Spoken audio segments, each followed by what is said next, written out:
You know that feeling, right? You're working hard, you're making a decent salary, but somehow your bank account just never seems to grow. Month after month, it feels like you're trying to fill a bucket that's got a massive hole in the bottom. Well, today, we're going to find that hole.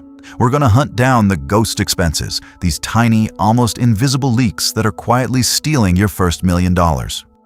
I mean, have you ever had one of those months? You pull up your banking app, you look at the balance, and you just think, where did it all go? You didn't buy a boat, you didn't buy a Rolex, you just lived a totally normal life. And that, right there, is the trap we're about to expose. So let's put a name to our enemy. These are the ghost expenses. And listen, they aren't the big, obvious things like your rent or your mortgage. Nope. They're the little guys, the small, oh, it's nothing charges that just fly under the radar, but when they team up, they do catastrophic damage to your financial future. They are the real villains of this story. All right, let's get into it. The truth is, just living a normal life these days has kind of become a financial death trap. I mean, think about it. The prices for everyday things we used to consider cheap have just gone through the roof, and we've all been sort of conditioned to just accept it. We pay these premium prices for honestly mediocre stuff just because it feels like that's what everyone else is doing. Okay, stop for a second. I'm serious. I want you to do this with me right now. Pull out your phone, open your banking app, and just scroll back 30 days. Don't look at the big bills. I want you to look for the ghosts. You know, the $9 charge here, the $14 charge there, that $22 charge you don't even remember. Just how many can you find? Now that you've probably spotted a few of those little guys, let's talk about where they come from. What's the biggest source of these leaks? It really boils down to two things: convenience and subscriptions.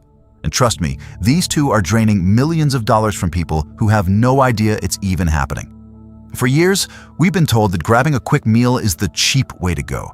That's just completely false now. When a fast food meal in a paper bag costs you 18, maybe 20 bucks, the whole value proposition is just dead. You are paying sit-down restaurant prices for food you eat out of a wrapper in your car. That price gap, it's gone. And this is the perfect example of what I call the convenience tax. If you're using those food delivery apps, you're paying a 30% markup plus fees just so you don't have to get off the couch.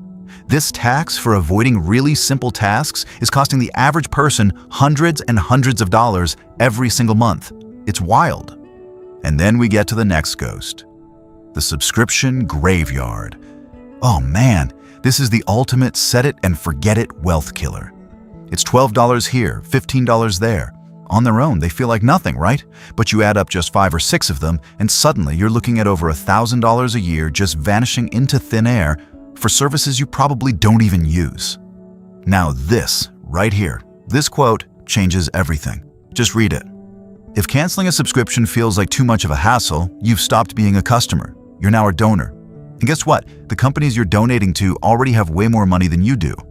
But, you know, math doesn't really care about our feelings or how much of a hassle something is. All those little daily habits, this is what they actually cost you in the long run. $1.1 million. Just let that sink in. So you're probably wondering, how on earth do we get to that number?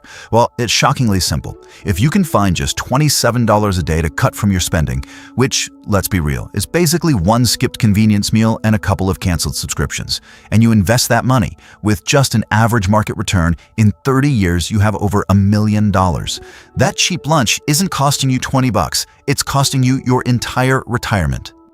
Okay. So how do we fight back? You can't just hope this stuff goes away. You need an actual system. So I'm going to give you the exact workflow to find these financial leaks and plug them for good. It's called the Ghost Expense Audit. It's a really simple system, and it's got 3 main steps.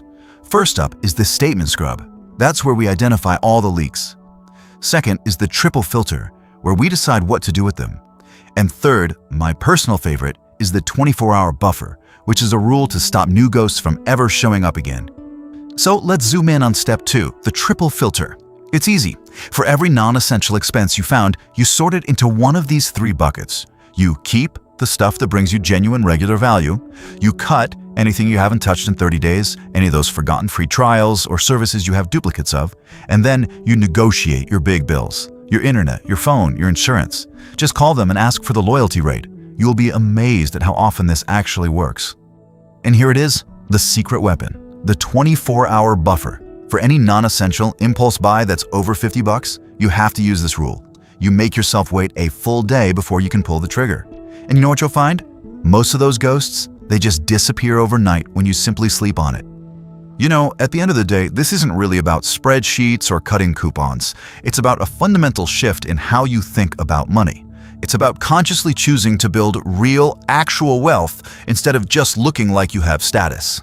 Looking wealthy? That's about the newest phone, the designer clothes, posting pictures of expensive dinners. It's all an image you're projecting to strangers who, frankly, don't care about you. But being wealthy?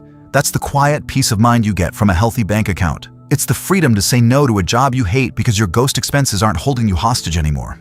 So, what's the big takeaway here? Plugging these leaks? It's the very first, most important step you can take to get back in control. It's how you stop being a donor and start being an owner of your time, an owner of your choices, and an owner of your future. And your future self, they're counting on you to start this today.